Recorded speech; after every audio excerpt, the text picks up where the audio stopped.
Good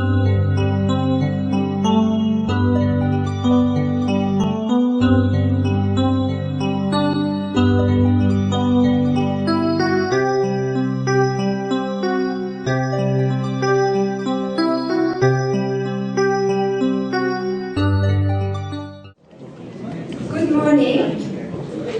Bonjour. Good morning to all of you, very distinguished participants and guests. A very warm welcome on behalf of the International Labour Organization to all of you. Welcome to the Inter-Regional Knowledge Sharing Forum titled Good Practices and Lessons Learned on Promoting International Cooperation and Partnerships to realize a fair migration agenda for migrant domestic workers in Africa, the Arab states, and Asia. It's also a great pleasure for me and for all of us to introduce Mrs. Diana Mayanga, Deputy Director of the Regional Office of the ILO in Africa. Du ministre de la fonction publique, de la réforme de l'administration du travail et des lois sociales, qui va bientôt nous rejoindre, après ce que j'ai entendu.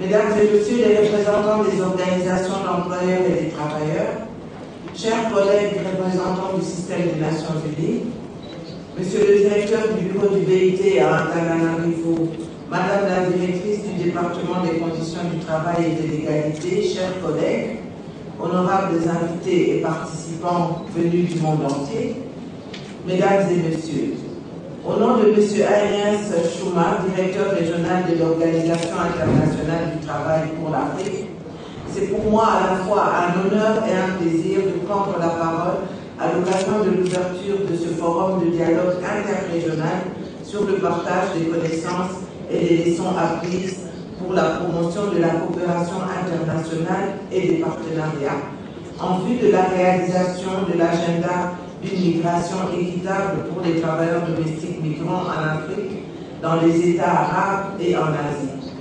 Avant toute chose, je voudrais exprimer mes remerciements au gouvernement malgache pour avoir accepté d'héberger ce forum et à vous, Excellences, Madame et Monsieur le Ministre, pour avoir bien voulu rehausser de votre présence cette cérémonie d'ouverture. Ensuite, permettez-moi de vous présenter les excuses de M. Ariens Chouma, directeur régional de l'OIT pour l'Afrique, qui aurait bien voulu nous rejoindre à ce forum s'il n'avait été empêché par des engagements antérieurs. Excellences, mesdames et messieurs, chers participants, votre mobilisation pour participer à ce forum, en dépit de vos autres obligations, démontre l'importance que vous accordez à la question de la migration du travail, en particulier celle qui concerne une des catégories les plus vulnérables, ma collègue Manuela l'a rappelé, une des catégories les plus vulnérables constituées par les travailleuses et les travailleurs domestiques.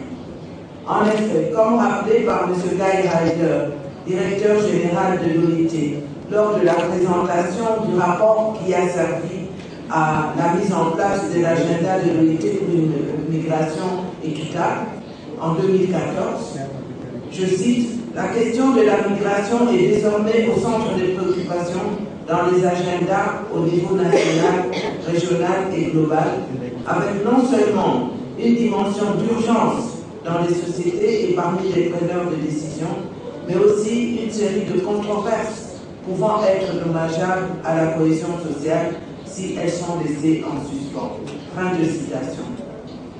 La question de la migration, y inclus celle des travailleurs domestiques migrants, a été une préoccupation majeure du BIT depuis sa création. En effet, la Constitution de 1919 souligne déjà l'importance de respecter la dignité de chaque travailleur tout en œuvrant à la promotion d'opportunités d'emploi. La non-protection des droits des travailleurs domestiques migrants est une cause de détérioration de la protection de tous les travailleurs en général. La panoplie des normes internationales adoptées par l'OIT au cours des années est importante pour la sauvegarde de la dignité et des droits des travailleurs domestiques migrants.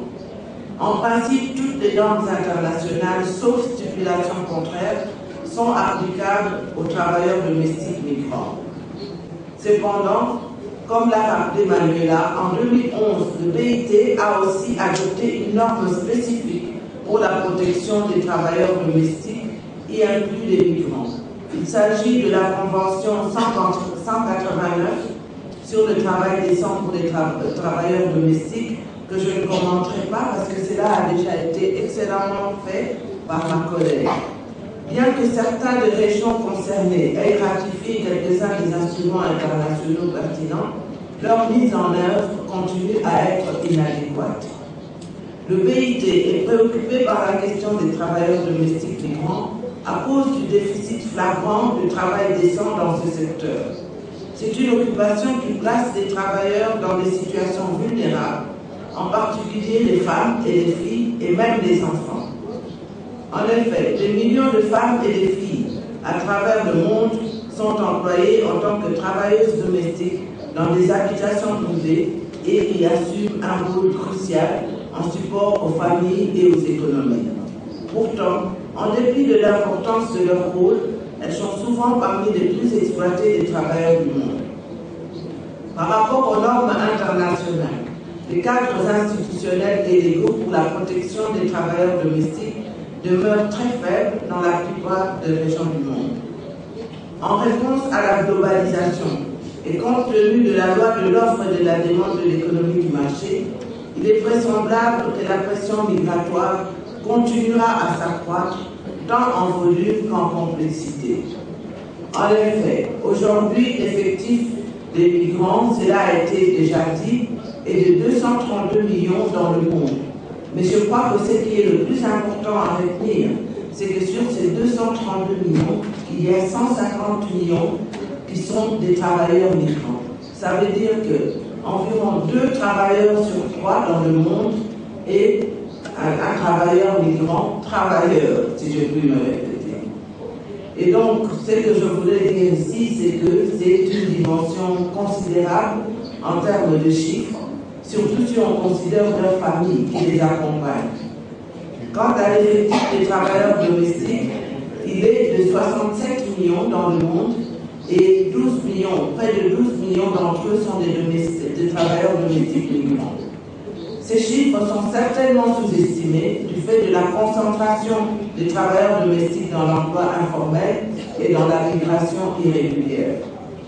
Par exemple, en Afrique, sur un effectif total de travailleurs domestiques estimé à 9 millions, on ne compte que 650 000 travailleurs domestiques migrants. Ceci représente 5% de l'effectif mondial de 12 millions de travailleurs domestiques migrants. Bien que les chiffres relatifs aux travailleurs domestiques soient significatifs, leur contribution et leurs droits tendent généralement à ne pas être reconnus, je le redis, parce que c'est important de le constater. La demande de main-d'œuvre hautement ou faiblement qualifiée dans les pays destinataires, confrontés au vieillissement de leur population, l'absence d'opportunités suffisantes d'accéder à des emplois décents dans les pays d'origine et le creusement des inégalités de revenus dans les pays et entre les pays sont autant de facteurs de l'amplification des pressions migratoires. Il faut s'attendre à ce que le nombre de travailleurs migrants continue à s'accroître en dépit du haut niveau de chômage qui affecte plusieurs pays destinataires. Cependant, on ne peut nier le potentiel de la migration à contribuer significativement à la croissance et au développement si cette opportunité est adéquatement gérée. Par exemple, les transferts de fonds des travailleurs migrants vers les pays en voie de développement ont été estimés à environ 435 milliards de dollars en 2015, ce qui représente un montant supérieur à l'aide publique au développement. Ces transferts représentent une opportunité de renforcer le développement des pays d'origine si un cadre adéquat pour en tirer parti est mis en place. Des institutions telles que l'Union africaine et la Banque africaine de développement s'y attellent. Nous sommes tous conscients que la migration est essentiellement motivée par la quête de meilleures conditions de vie et de ce fait directement ou indirectement liée au monde du travail et aux opportunités d'accès à un emploi décent.